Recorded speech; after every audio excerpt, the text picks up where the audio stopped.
আজিজের বাড়ি নেই, সেটা কোথায় মনে হচ্ছিল ওটা? ওই আরে সামনে, ওই সামনে দিকে আর বাড়ি হবে। হ্যাঁ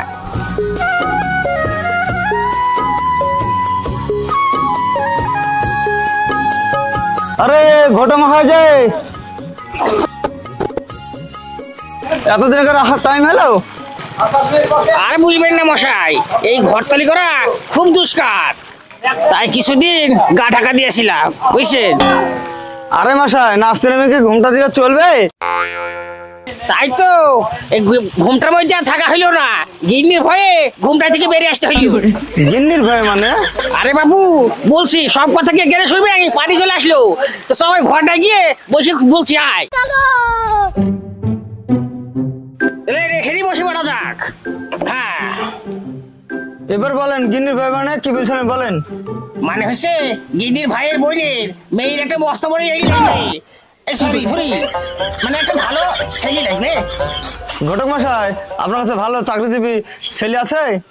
হ্যাঁ আছেই তো, আছে বলি তো ওই পাড়ায় আদি নাকি একটা মেয়ে আছে, ওর বাড়ি দিয়ে যাচ্ছি। না না ঘটক মশাই, ওই দিয়ে গেলে হবে না, ভালো চাকরিজীবী ছেলে থাকলে আমি 10 লাখ টাকা দেবো, আপনারও কিছু থাকবে। ওরে বাপ রে, আপনারও চাকরিওয়ালা ছেলে লাগবে? হ্যাঁ হ্যাঁ, আমার একটা লাতনি আছে, বিয়ে পাস। তো সবাই যদি চাকরিওয়ালা ছেলে যায় তাহলে কি করে চলবে? সরকারের তো কোনো চাকরি নাই, আর চাকরিওয়ালা ছেলে গাছে কি ঝুলছে নাকি? তা আমি জানি না, ওই ছেলেই আমার চাই। আপনাকে 50,000 দেবো, আর ছেলে যা নেবে 15-20 যা নেবে তাই দেবো। অত ভারী মুশকিল, 50,000 টাকা দিব বলছে, গিন্নি কত রাগ করবে। যাই হোক, টাকাটাই মেরে দি। তো ঘটক মশাই কি ভাবছেন? না তেমন কিছু ভাবছি নি, তো কথা হইলো আপনার লাতনির ফটো ফটো দেন, ছেলে পক্ষকে কি আমি দেখাবো। ছেলে পক্ষ দেখি যদি পছন্দ করে, ইনশাল্লাহ 3 দিনের মধ্যে বিয়ে সম্পূর্ণ করে ফেলবো।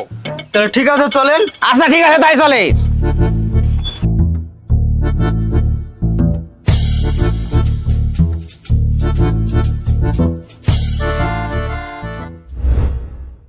কই সেই নন্ট ঘটক, আস্তে আস্তে বলে এখনো আসছে না। আমি বসে আছি, চাকরিজীবী ছেলে নাকি খোঁজও পেয়েছে, আবার আসছে না এখনো, কি ব্যাপার?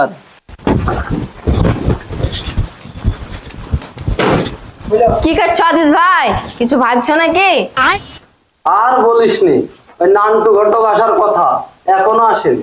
কি করে আসবে, চাকরিজীবী ছেলেবিলি কথা। তার মানে কি বলছিস তুই? ওই ঘটককে তো এপারে শুকতো না, তো কথা বলতে দেখনো, তার একটা লাতনি আছে, সে দেখতে আহা উফ। আমাদের আর বিয়ে হবে না, সবাই তো মাস্টার ডাক্তারে খুঁজছে, আমাদের জমি জায়গা থাকলেও আমরা বেকার। সুকচানের লাতনির সাথে কি পাকা দেখা হয়ে গেল? ঘরটা কয় যাও সুখ।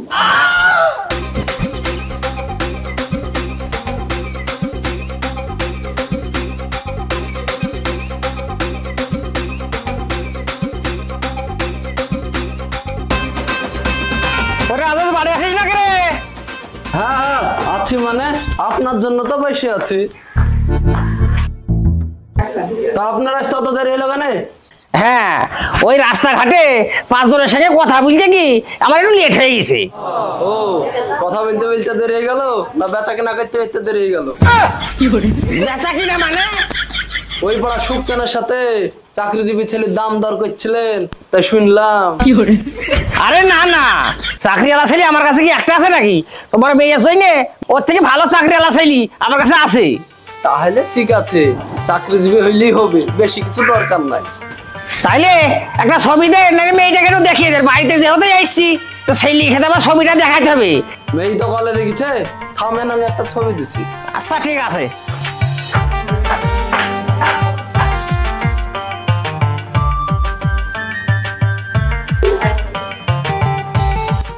কই যাও তুমি? আবার বেশি দেরি করো না, আমাকে আরেক বাড়ি যেতে হবে, তুমি তাড়াতাড়ি ছবিটা দাও।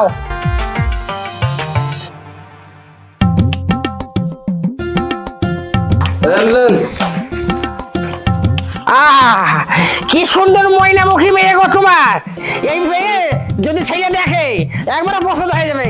যত তাড়াতাড়ি পারি আমি এই মেয়ের সঙ্গে ছেলেকে দেখিয়ে আমি বিয়ে ঠিক করে দিছি। আচ্ছা ঠিক আছে, তাড়াতাড়ি জানাই। আচ্ছা ঠিক আছে।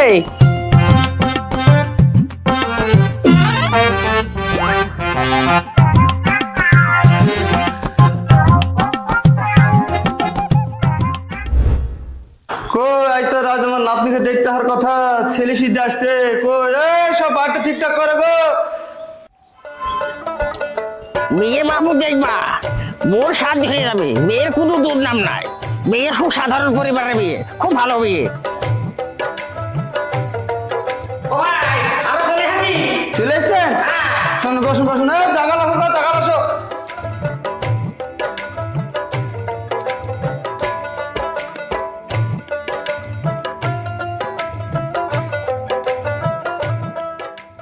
তো ভাই মেয়েটা না সে? হ্যাঁ হ্যাঁ কাকু ভাই আনছি আনছি। কই গো হয়েছে, রেডি হয়েছে?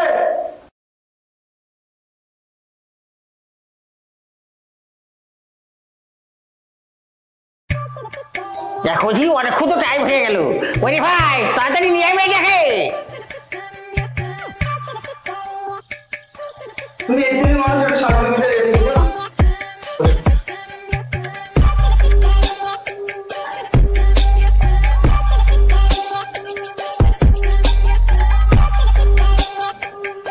আমা তোমার নাম কি?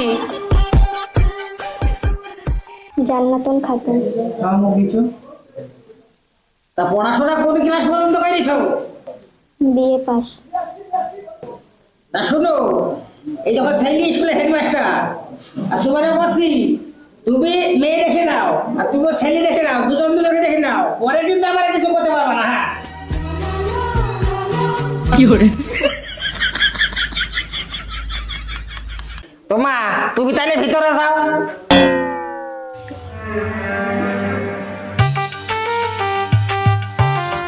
আরে তুমি এই তো দেখলি, হ্যাঁ মেয়ে তো তোর পছন্দ রাখি। হ্যাঁ মেয়ে আমার খুব পছন্দ, আমি একাই বিয়ে করবো। ও তাহলে বিয়ের কথাবার্তা বলি রাখি। হ্যাঁ ঠিক আছে। তো ভাই তুমি আগে এসো। তো কথা হইলে তো ছেলের কিন্তু মেয়ে খুব পছন্দ। আমাদেরও ছেলে পছন্দ। পছন্দ তাহলে শুভ কাজে তো দেরি করতে নাই। না না আমার মৌলবি বলা আছে আজই বিয়েটা পড়ে দিই। মলবি বলে আছে তাহলে এই তো আমার খুব সম্পর্ক লোক, তাহলে একটু ফোন করে আমি ডেকে নিই নাকি? হ্যাঁ হ্যাঁ আচ্ছা ঠিক আছে। হ্যালো, হ্যাঁ মৌলানা সাহেব, ওই সুখসানের বাড়িতে একটু অনুষ্ঠান করছি বুঝলেন, ওই সুখসানের লাতির বিয়ে। হ্যাঁ তো এসে আপনি বিয়েটা পড়িয়ে দিয়ে যান। হ্যাঁ আপনার লেট হবে? ও আচ্ছা ঠিক আছে, তাহলে অন্য কাউকে বলি। হ্যাঁ তো কথা হইলো যে এই মৌলানাটা লেট আছে বুঝছে।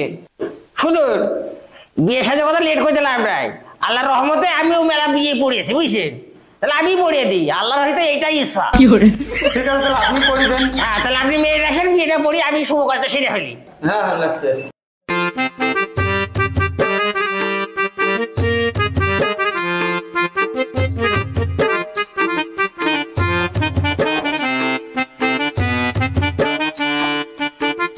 যা ভালো হয়ে এখানে বস।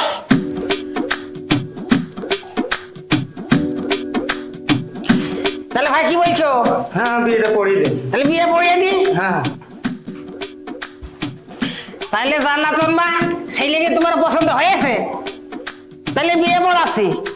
আলহামদুলিল্লাহ। তো তাহলে বিয়েটা পড়িয়ে দিই নাকি? চেতনের মেয়ে আর মোরা ছেলে, তো দুজনে বিয়েটা পড়িয়ে দিই।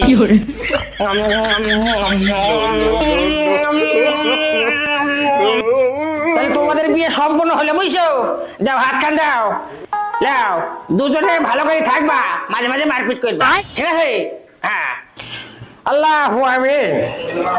আল্লাহ তোমার কাছে আমরা সকলে তোমার বান্দা হাত তুলেছি আল্লাহ, এদের বিয়ে পড়িয়ে দিলাম, এদের জানে 3টি বাচ্চা দিবা। 3টি বাচ্চার মধ্যে একটা মাস্টার করবা, একটা ডাক্তার করবা, আর একটা উকিল করবা। মানুষের মারামারি করে মাস্টারের কাছে যাবে, মাস্টারকে মেরে ডাক্তারের কাছে পাঠিয়ে দেবে, ডাক্তার যাবে উকিলের কাছে। আল্লাহ এদের সংসারের ঝামেলা এদের সংসারই রাখবা, আর কারো জানি কিছু করি না আল্লাহ, তোমার কাছে এমন করি আল্লাহ, এদের জানে রাত দিন 24 ঘন্টা সবসময় যেন মারপিট লেগে থাকে। আপনাদের সবার খাওয়ার ব্যবস্থা আছে, আপনারা খাওয়া দাওয়া করে যাবেন।